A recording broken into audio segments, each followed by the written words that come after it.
有真侪长辈时代透早起来做运动，医生讲，这若伫咧早暗的温差差真侪的时阵有风险，真会造成血管的收缩，引发到心肌塌。医生的建议，早起一定要等到日头出来，才出门去做运动。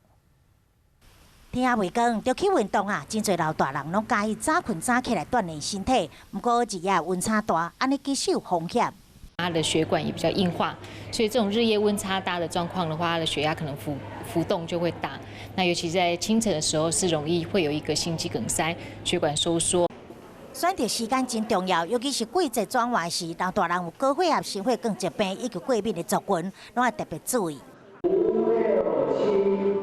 入去健身房运动，真侪人介意，干那穿一领架，但是做完运动爱记得穿外套，才搁行出去。